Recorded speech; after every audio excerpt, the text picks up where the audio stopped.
you. You're you right now. You might have done some things you wish you hadn't done. Don't dwell on that. You can learn from it, that's fine, but don't dwell on it. Just keep moving. Keep moving. Use it as fuel. Say, never again.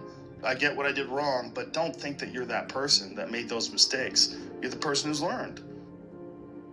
I think that enduring something and building up that ability to endure things, that's also a very important mechanism that you could apply to everyday life. Like that, the mechanism of understanding how to endure.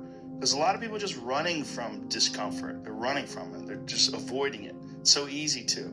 And like if you get distracted for a second, you're like, let me check my phone. You just start going through your phone and looking at bullshit, and you're just distracting yourself from the tiniest frustration of boredom. Just a little.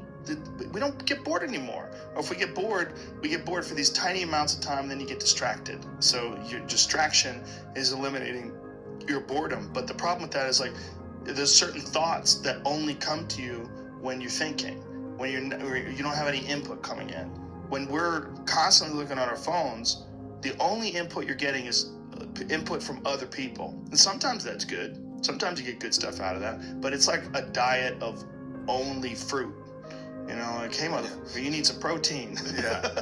Like you need to get some other things in your diet.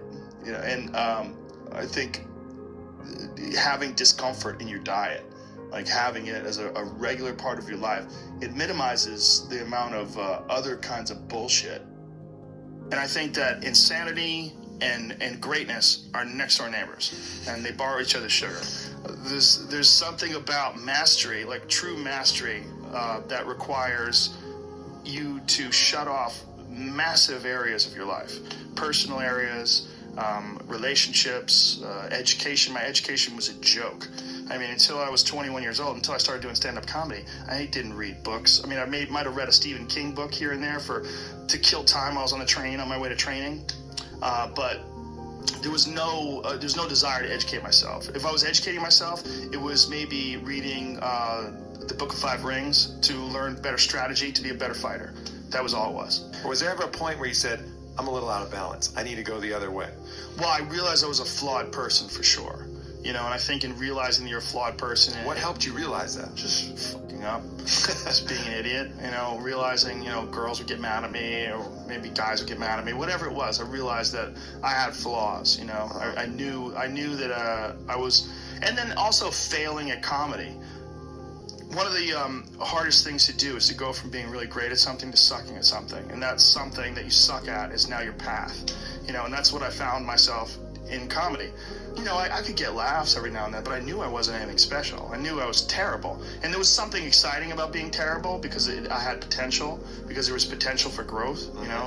If you start doing it and you're great at it, like naturally, like maybe I wouldn't have had the motivation to do it as a living for 25 years like I've done. I don't know. But at that time, making that transition from martial arts competition to being a comedian, that's when I started going down the road of balance and started trying to balance myself as a person. And I started trying to almost educate myself to have more things to talk about on stage. And then along the way, my curiosity started to blossom. And then I started to just be interested in things for being interested in them.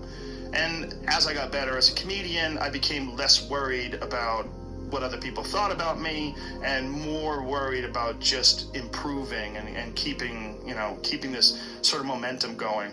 And as I relaxed more, in having some success in life and